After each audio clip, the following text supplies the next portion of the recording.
ನಮಸ್ತೆ. ಇವತ್ತು ನವರಾತ್ರಿ ಹಬ್ಬದ 3ನೇ ದಿವಸ. ನಾವು ಚಂದ್ರಘಂಟಾ ದೇವಿ ಅಮ್ಮನವ್ರನ್ನ ಪೂಜೆ ಮಾಡ್ತೀವಿ. ಸೊ ಇವತ್ತಿನ ಬಣ್ಣ ಬಂದು ಗ್ರೇ ಕಲರು. ಸೊ ನವರಾತ್ರಿನಲ್ಲಿ ನಾವು 9 ದಿವಸನೂ ನವದೇವತೆಗಳಿಗೆ ಪೂಜೆ ಮಾಡ್ಕೋಬೇಕು. ನಾವು ಬೆಳಗ್ಗೆ ಎದ್ದ ತಕ್ಷಣ ಪೂಜೆ ಮಾಡ್ಬೋದು, ಇಲ್ಲಾಂದರೆ ಸಾಯಂಕಾಲ ಆದರೂ ಪೂಜೆ ಮಾಡ್ಕೋಬೋದು. ಸೊ ನಾನು 2 ದಿವಸದಿಂದ ಪೂಜೆ ಮಾಡೋಕ್ಕಾಗಿರಲಿಲ್ಲ. ಸೊ ನಮ್ಮ ಮನೆಯಲ್ಲಿ ಯಾರೋ ತೀರೋಗಿ ಸ್ವಲ್ಪ ಅಂಟಿತ್ತು.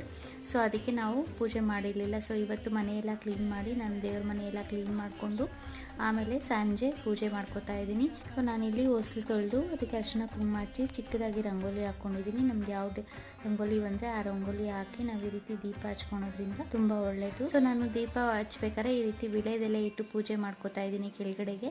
ಸೊ ಇದರಿಂದ ವಿಳೆದೆಲೆ ತುಂಬ ಶ್ರೇಷ್ಠ. ಮತ್ತು ನಾವು ದೀಪದ ಕೆಳಗಡೆ ಎಲೆ ಇಡೋದ್ರಿಂದ ಎಣ್ಣೆ ಸಹ ಸುರಿಯಲ್ಲ. ಅದಕ್ಕೋಸ್ಕರ ನಾನು ದೀಪದ ಕೆಳಗಡೆ ಎಲೆ ಇಡ್ತಾ ಇದ್ದೀನಿ. ನಾವು ಬೇಕಾದ್ರೆ ಪ್ಲೇಟು ಸಹ ಇಟ್ಕೋಬೋದು. ಈಗ ಪೂಜೆ ಮುಗಿಸ್ಕೊಂಡೆ ನಾನು ನೈವೇದ್ಯಕ್ಕೆ ಅವಲಕ್ಕಿ ಮಾಡ್ಕೊಂಡಿದ್ದೆ ಇವತ್ತು.